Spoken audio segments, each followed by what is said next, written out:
we are back one more time for a solar panel type of review kind of thing. The other day I noticed I have not just one solar panel, not two solar panels, but I have four solar panels from three different manufacturers. Now, from two manufacturers in three styles. Let's go over them real quick. We have already seen solar panel in action. I built a nice frame for it. This is the EcoFlow 160 watt solar panel. It's a folding panel.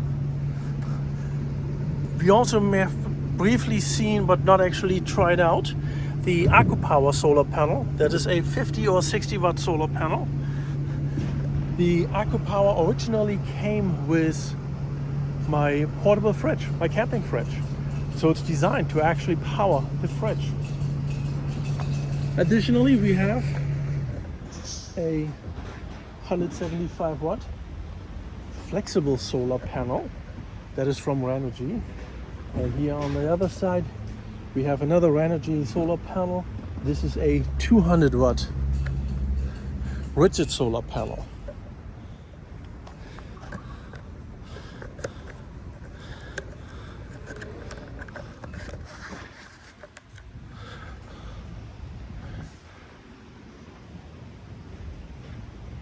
I'm going to put somewhere here on the screen a screenshot of all the specs for the different solar panels.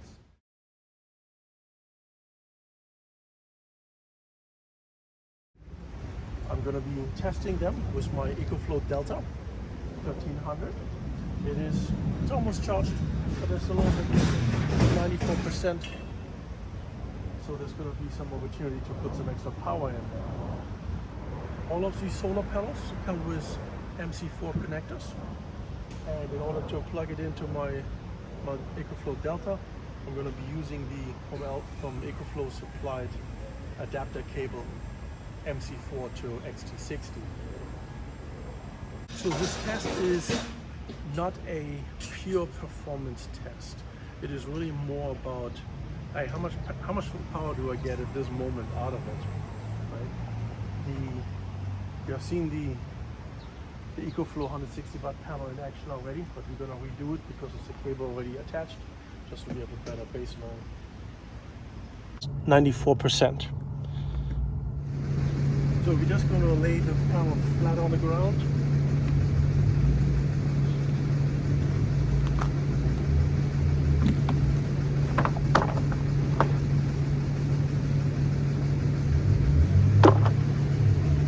Our first contestant, EcoFlow 160 watt panel. Charging cable is going right in here in this port.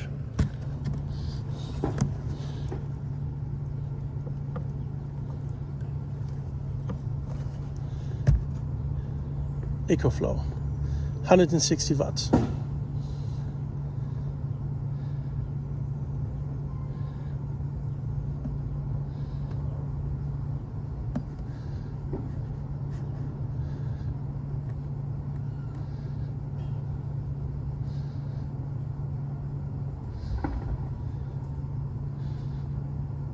Okay, so as you can see, we have about 62 watts of power coming in.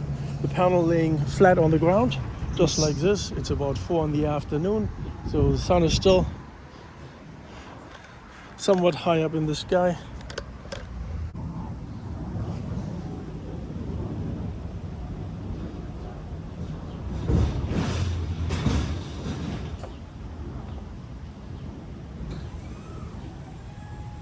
Just going to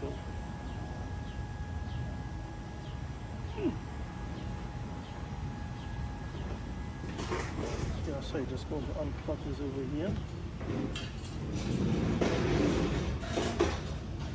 But that's not as easy as I thought it would be. Shit.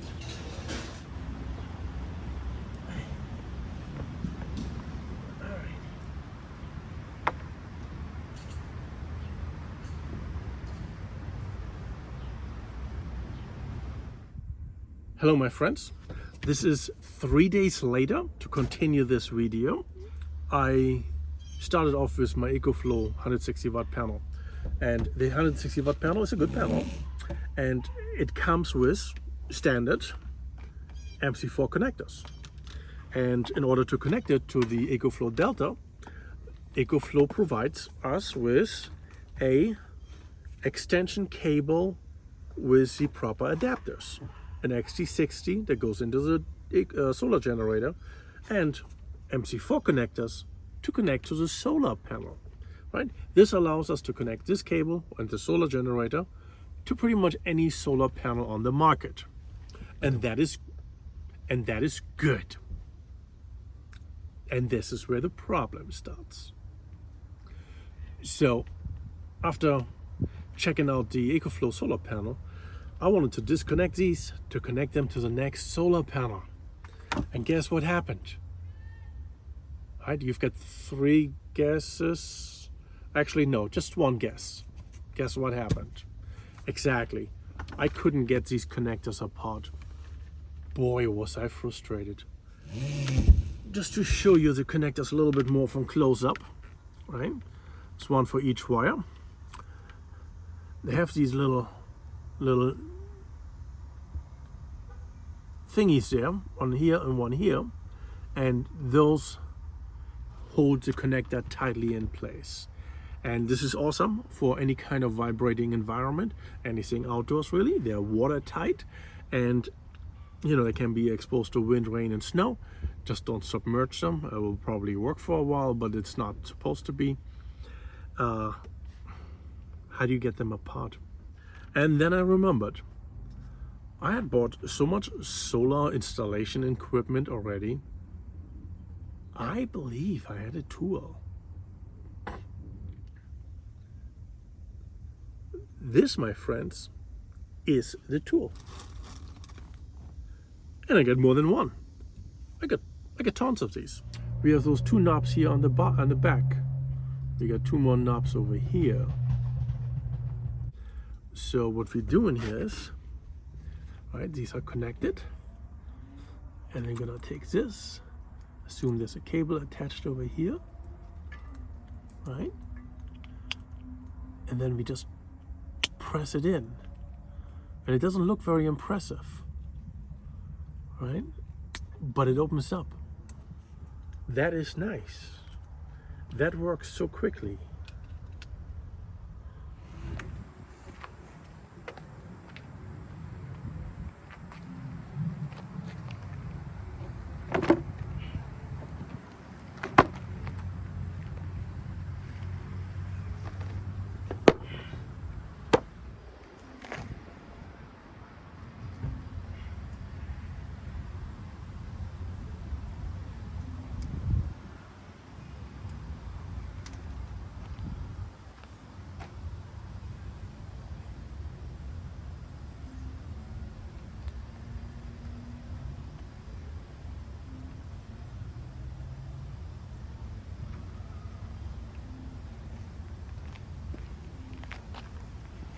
Alright, so we're using the EcoFlow 160 watt solar panel, and we're getting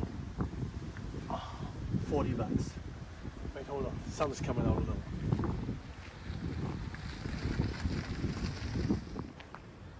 So it ranges right now between 39 and 47 watts. We have a very overcast sky.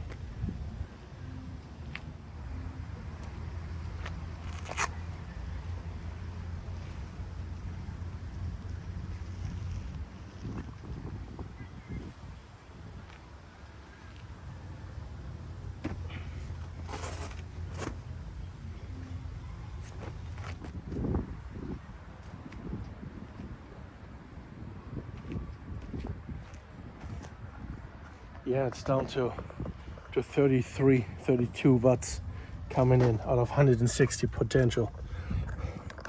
Let's see if you can see this.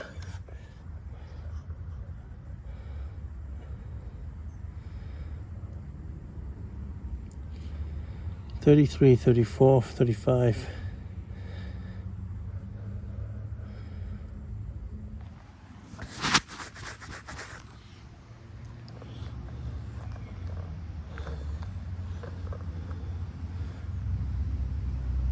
we're gonna test our next solar panel, the AcoPower.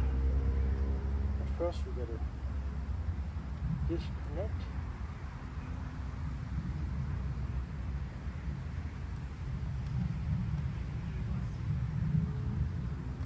Oh, it's easy. Now let's disconnect this solar panel. And now we're connecting the AcoPower solar panel. All plugged in.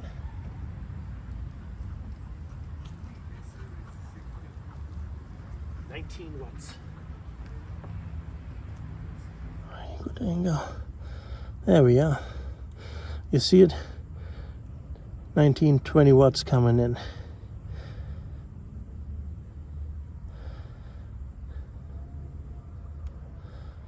And there, my friends, is the AcoPower solar panel. It's only, I mean, you can see by the size alone, it's considerably smaller. Only got 3 panels instead of 4, and it has much smaller panels and probably a different technology built in. A little bit of sunshine, still 20 watts. 20 watts it is. These just connect easy.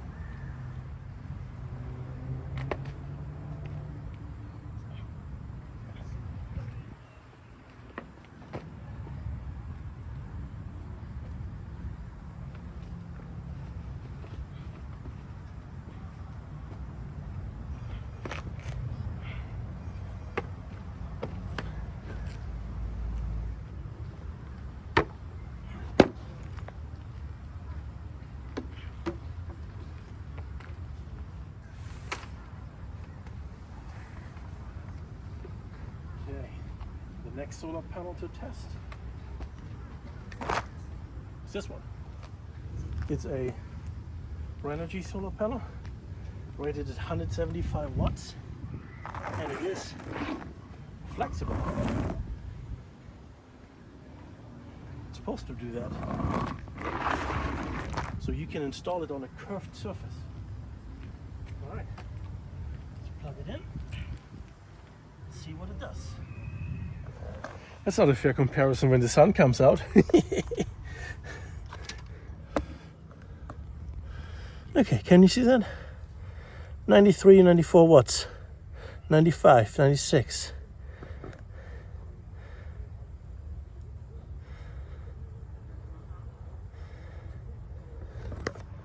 So the flexible solar panel is doing pretty well. 100 watts was the max I was getting out of it. Out of a 175 watt panel.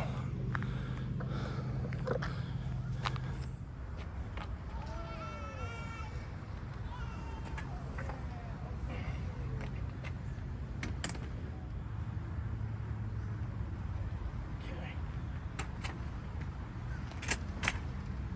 This one is a Renogy 200 watt solar panel.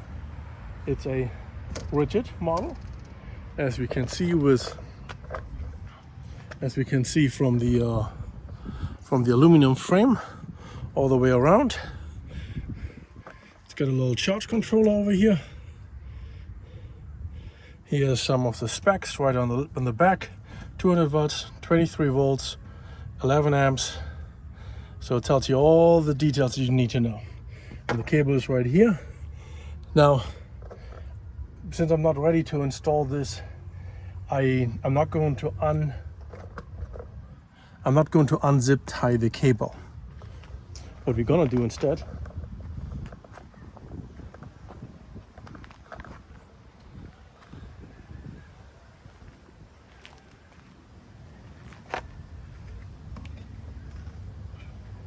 is just connect this cable here.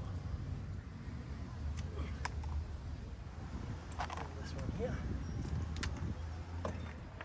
And we're going to install the cable over here as is without unplugging it. Now,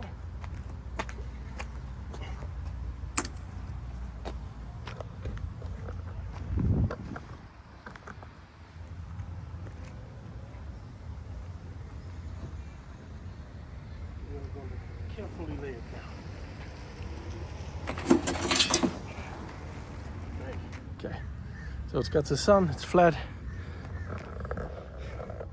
Let's see how our 200 watt solar panel is performing. All right. 79 watts, 80. It might need a moment just to get the performance up. They all seem to be having a short amount of time for ramp up. So let's see. There we are, 97, 95. So this is not quite unexpected. 80. All right.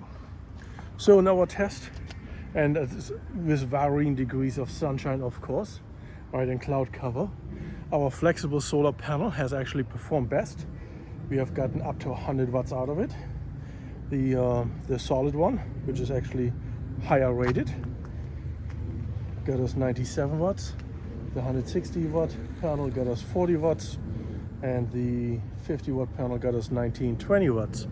So, like I said, this is not a comparison for which solar panel is going to give you the most power. The power is defined by the rating of the panel, and on one side, and the actual sun exposure and angle on the other side. Now, to keep things somewhat equal, I laid them flat on the ground. So solar angle is of no importance for us as far as comparison is concerned. Yeah, 60, 70 watts. All right, so why is this test or comparison important, or is it important at all? Does it have any actual practical meaning? And to say the truth, no, it doesn't have any real meaning. I tested 4 solar panels, all with different ratings, all exposed to the sun at different times with various amounts of cloud cover. So clearly I can't get any competitive results from a moment in time. It would be better to have all of the solar panels lined up next to each other and have them all connected to their own meters, and then have a camera pointed at the meters to see how much they actually produce in exactly the same conditions without us plugging panels from one to the next. That is one part of it. But why am I even doing this, right? Now, why am I having 4 solar panels of 3 different styles? Right? So I'm having 4 panels with 3 different styles for a simple reason. They came with devices, 2 of them at least. Both of them are actually the same style. Those are the 2 folding solar panels. The AcoPower came originally when I bought it with my line cooler, camping cooler, electric cooler. That one was a bundle for savings. I thought it was a good idea, and that solar panel will power the fridge in sunshine. That's a good thing. The other folding solar panel was the EcoFlow 160 watt panel. That one I bought in a bundle with my solar generator. Again, saved some money because I bought a bundle. Actually, I don't just have 1, I have 2 of those. They didn't offer 3. I would have bought 3. Actually, I would like a 3rd one because I can connect up to 3 in series to the solar generator. What about the other 2 solar panels? Okay, now we're having 2 different styles. One is a flexible, one is a rigid. Both from the same manufacturer, both are Renogy solar panels. The flexible solar panel is 175 watts and the rigid one is 200 watts. Why did I buy them? Why different ones? And what is their purpose, application? Where do they shine? Okay, so first the rigid solar panel. The rigid solar panels are always intended for permanent installation. Now it doesn't have to be permanent as in on a roof of a building or on a ground mount system where you have mounting system that's stuck into the ground and you attach the solar panel permanently to that. That is one way, but you can also use it on an RV, and a RV roof is perfectly fine to support and handle a rigid solar panel. The other solar panel, the flexible solar panel, has similar ways of being installed. Now, the main advantage of this flexible solar panel is that it's way lighter. It is not as heavy as the rigid solar panel. The rigid one, I believe, is like 26 pounds, and the flexible one might be 7-8 pounds. So it's much easier to handle the flexible solar panel. Additionally, for the flexible solar panel, one big advantage would be that you can install it on a surface that is not flat or even. So you can install it on a curved surface. A vehicle roof can very easily be such a curved surface. Come up with your ideas of why you have a curved surface and you can install it there. But you can also use it as a temporary solar panel because it is so nice and light. So you don't have to permanently mount it. Mounting options for both: there's brackets, there's glue, there's multiple ways of doing it. If you install something on a vehicle roof, you have to make sure that the installation is so solid that it can withstand the force of driving wind resistance. You don't want to lose your solar panel going down 70 miles on the highway. Not good for you, not good for your roof of your vehicle, and most certainly not good for anyone who's driving behind you. So proper installation is super important for any kind of solar panel. It even applies at your house. If you have a storm coming through, you don't want your solar panels to rip off the roof and become projectiles. Okay, so now why do I have both? Well, I have different applications for my solar panels. The EcoFlow panels, obviously for the solar generator, direct. Even though I can use them also in a hardwired solar system. The AcoPower, well, clearly it came with the fridge freezer, so it's perfect for that. But I can, again, it's got MC4 connectors. I could actually connect it to some other device for charging purposes. It also has a USB outlet. Think about that. It has a built-in USB outlet, I think 2 even. The flexible solar panel, well, let me show you where the flexible solar panel is going to go in my installation. When I install my solar panels,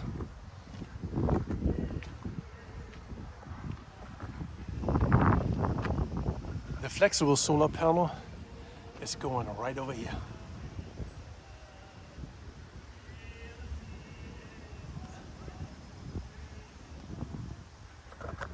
That front area of the van is where this flexible solar panel is going. I wish the van would be a little bit bigger. I would love to put another one right here on the hood, but the space is not big enough. In particular, it's not wide enough, long enough, I guess. I would have to curve it down. It's a big edge over here. This is not a curve. This is not a curve. This is an edge, right? So there's a difference. The vehicle roof, on the other hand, as you can see, is slightly curved. And that is a perfect spot for a flexible solar panel. The rigid solar panel, on the other hand, is going to be mounted between the roof rack mounts. So the panel goes one in between one and then another one between the second set. That is for the rigid solar panel. So I'm having a need for 2 different types of solar panels. The flexible one up front, and then the bigger ones, the solid rigid ones, for the more permanent installation. In my case, I'm also using more than one charge controller. The flexible solar panel is going to be connected to its own charge controller. And then the 2 rigid solar panels, of course, have their own charge controller as well. The multiple charge controller option gives us some flexibility, and This flexibility comes mainly from being able to work on part of a system without disconnecting the entire system. So if for whatever reason I need to disconnect the rigid solar panels from my system, from the batteries and stuff, because let's say I need to remount it, or something broke, or maybe I don't know, something flew on it, it got shattered, right? I'm going to replace one of them, so I would have to disconnect it from the system first, and this could very well be a longer process, and that doesn't mean you want to give up your entire solar potential. So by having a separate charge controller for the flexible solar panel, that one will still produce at least some energy. Also, part of it can be in question of shading. Maybe the majority of my vehicle is in shade, but the front that's sticking out is not yet in shade. That means the front panel would be producing solar energy, while the second set of solar panels does not. I'm still getting a solar charge, and that is important to me. I want to have as many options as possible to create a solar charge, which is also why I use or have built for the folding solar panels from EcoFlow. I've built that roof mount, the side wall mount essentially. This will give me a third option of charging my batteries with A, another set of solar panels, and B, potentially with a third charge controller. I actually do have a third charge controller. It is rated, this one is actually rated at 290 watts. The two panels would be 320. They rarely produce 100%, so it's probably going to be good enough. A little bit over paneled, no problem. So I would always have a third option of charging my batteries. And I can use those also to charge my solar generator. Now some people will say, why don't you just use a solar generator? And that can be a valid question. One reason why I don't like to use a solar generator as my sole power source, storage and production is, well, first off, the solar generators are generally limited with how much solar input they can take. And the amount of solar input they can take is based on the amount of battery storage they have. The idea generally is you can produce with your solar generator the same amount of energy that your batteries can store. Now, on a 2000 watt solar generator, that might mean that you can produce up to 2000 watts of solar, maybe a little bit more, right? But if you use an expansion battery on your solar generator, all of a sudden that expansion battery is no longer covered under the solar input from the main unit. Now it's not enough. So how are you going to catch up? Right? So this is really a question of how do you catch up if your main and secondary solar battery is being depleted? If I can only produce 1 day's worth of battery power with my solar, and I'm using battery at the same time, it means I can't catch up. I would have to scale back, possibly dramatically, how much energy I'm using just to give the batteries a chance to fully recharge, all of the batteries. So this could be a multi-day adventure, and I want to avoid that. By using multiple charge controllers and a dedicated battery bank, I'm able to use multiple solar panel types, multiple solar panel sizes, multiple everything really, and I try to design it so that the entire bank can be recharged in a day, plus some. That is the thing, plus some. So if I have a,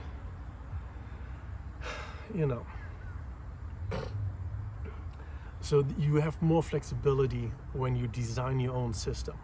Of course, a solar generator is a magnificent device, and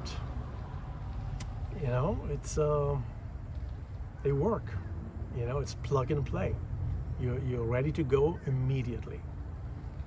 But the solar generator has a drawback. What is the main drawback of a solar generator? The all-in-one design is a major plus, and the all-in-one design is a major drawback. What happens if the MPPT charge controller within my solar generator breaks? Now I cannot charge my battery. It becomes a paperweight. What if my inverter breaks? Now I can't use my AC outlets. It becomes a paperweight as far as AC is concerned. What if the 12-volt regulated part breaks? Now I can't use that. What if the battery itself breaks? Now I can't use the entire unit. Now you could have any of these failures in a self-designed system, because all of these components that are part of a solar generator are also part of a self-designed system. However, since they're separate units, if my MPPT charge controller breaks, well, I already said I have 2, potentially 3 charge controllers, right? Well, if one of them is down, the other ones are still producing. That means I still have energy coming in. If my inverter breaks, that's a bummer. But you know what? I do have a second inverter, smaller capacity, but it will most likely do most jobs for me at a smaller capacity. You know, I'm not going to be using a high-powered water maker, but I can still use a lot of things, and I can charge all kinds of equipment with it. So the second MPPT charge controller will still work. Well, not charge controller. The second inverter can still do most of the jobs that the first one could, and I would have it around as a backup anyway. Thirdly, the battery. If a battery breaks, well, what does it mean when a battery breaks? Right? Sure, one battery could have faulty cells in them, but a self-designed system hopefully consists of more than one battery. And if it does, then you could simply isolate the battery that is no longer functioning, disconnect it from the system, and let the system operate with the remaining 3 batteries. I was thinking about my system. I want 4 batteries in my system. Are we still producing power over here? Let's take a quick look. Yeah, we're still getting 30 watts in. Oh, we actually gained 1 percentage point. Oh, look at that. Went from 94% to 95%. Isn't that exciting? So, 43 watts. Oh, the sun is coming out again. 55. 55. Now, is that solar panel in the shade? I hope not. Oopsie. Just repositioned the solar panel. Pulled it away from the shadow that was forming here. And now it's actually better angle to the sun. I mean, it's not at a angle, but it's at this angle. So if it was at this angle too, then this angle would matter.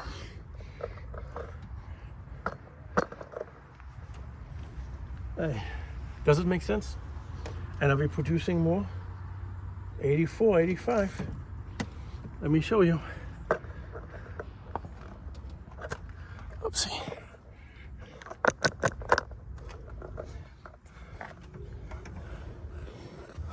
Yeah. Can you see it? 84, 85 watts coming in. And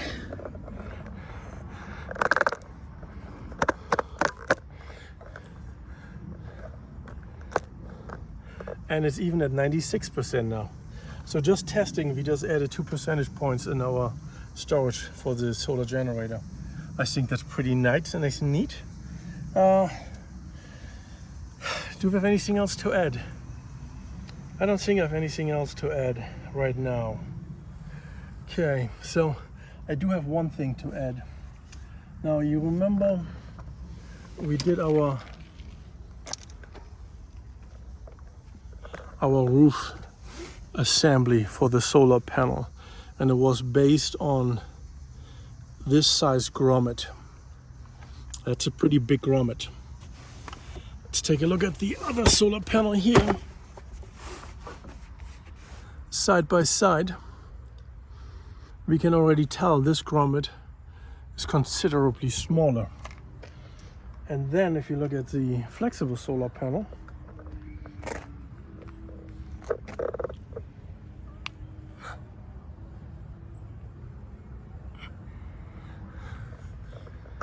those grommets are even smaller. So if I want to hang different solar panels, I have to make sure I have the right type of carabiner or whatever I might want to be using to connect the solar panel. Well, it's time to put things away.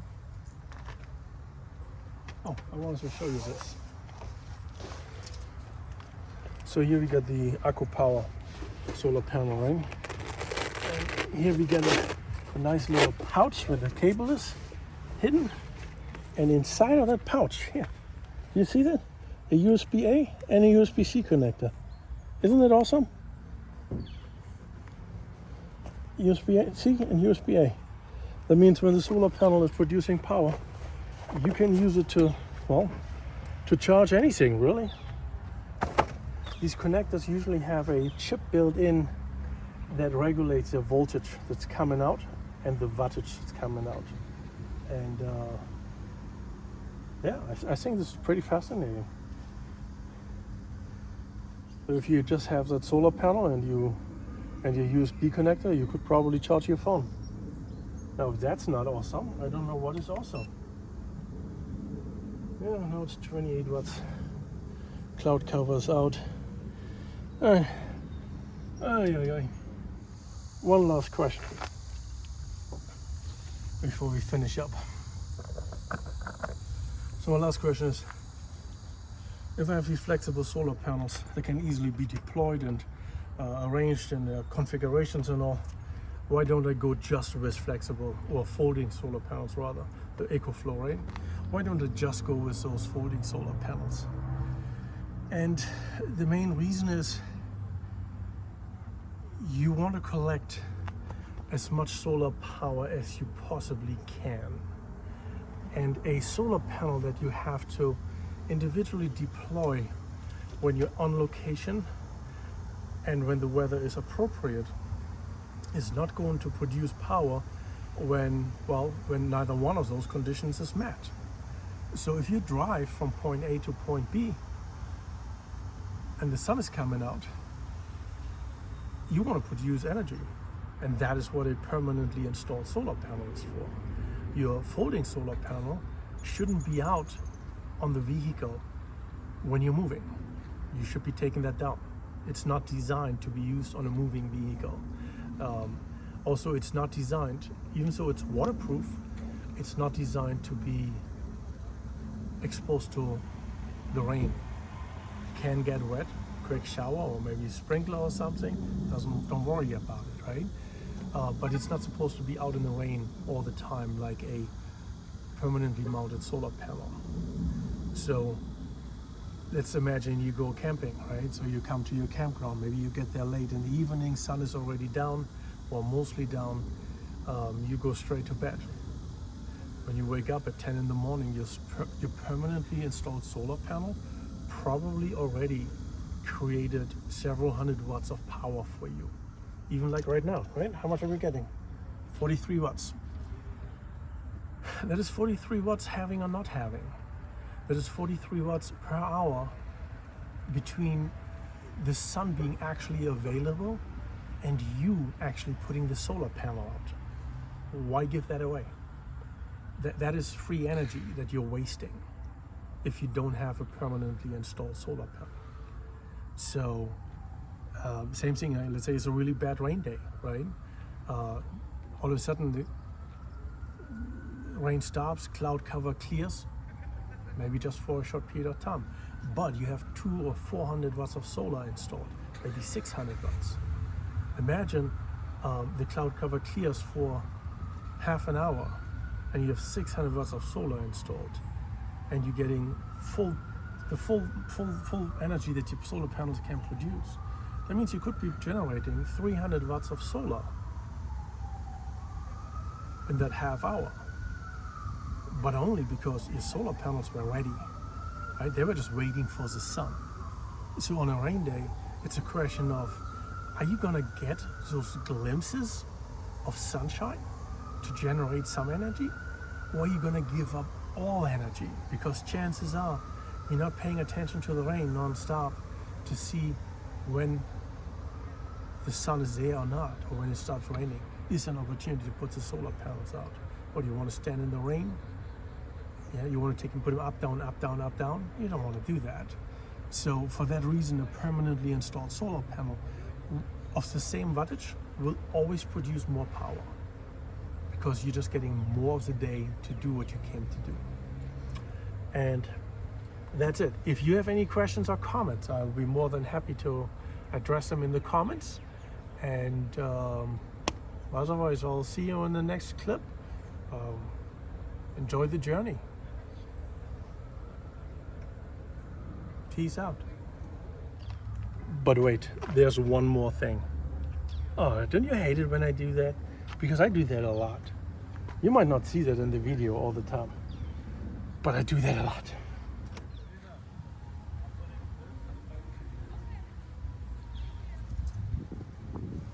So that was my add-on. All right, tired now. Now we're getting 36 watts.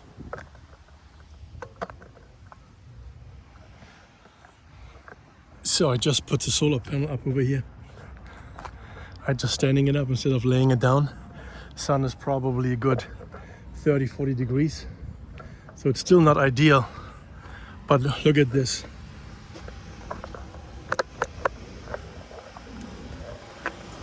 Look at this. We're producing 137 watts. 135, 138, 9. What a difference. 140. And you can hear the fan in the solar generator. That is what proper angling to the sun can do for your solar output. Going from 30 to 65, essentially doubled it. This is good. Imagine having 3 of those solar panels on the roof. And even right now, what is it? What time is it? Let me double check. So it's 6 p.m. July, I don't know, 22nd, 23rd or something. The sun is in the sky, a good, is it 45? Yeah, maybe it might be just under 45 or above 45 degrees. So having it flat, I could get no more than 65, and having it standing up just like this, already making 140.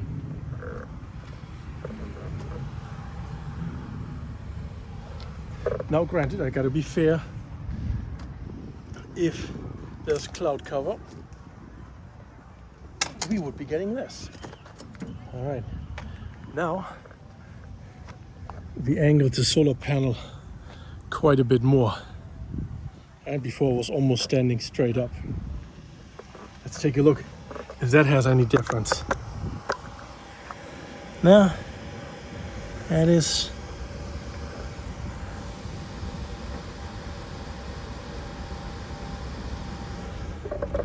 pretty much the same. That's pretty much the same performance. With that extra angle did not make any difference, but having it stand up straight otherwise did make a difference.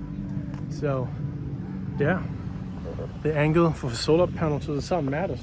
And this also explains why you remember when I made that build for the solar panel mount to hang on the side of the van. The solar panel output, I was measuring between 6 and 7 p.m. and it was hanging straight down the wall of my van. So at this time of day, straight down gives you better performance than laying flat. And I think this is quite important to remember, because when you have solar panels flat mounted on your roof, you actually do want some kind of angling. At least be able to angle them to some degree, because you're getting a whole lot more power that way. So yeah, that's what it's like.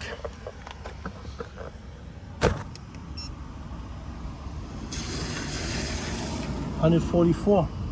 That's what it says now, 144, and we're up to 97% already. Yeah, let me just show you so you actually believe me.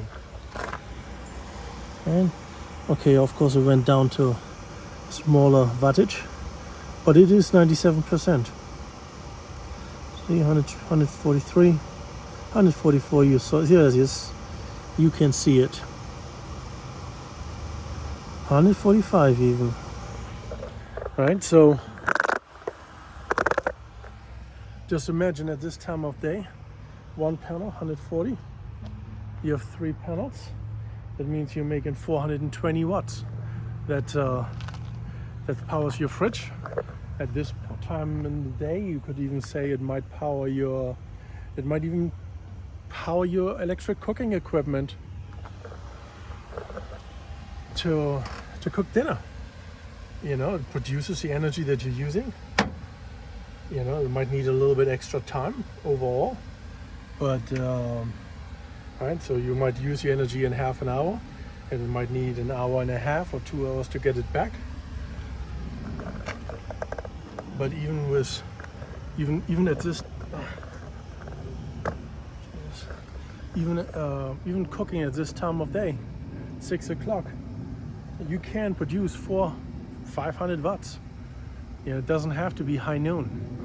So, the power of installed solar panels, and the more options you have, the better. If you have multiple options, you might even want to, say you're in a campground, right? You have one solar panel type flat mounted, and then another solar panel type, maybe even the flexible ones, you put on the side of the van and just angle them, or let it just hang there. So each one will produce energy when it's perfect for that particular panel, and less energy when it's less perfect, but you also don't have to adjust anything. It becomes a question of how badly you need that energy, right?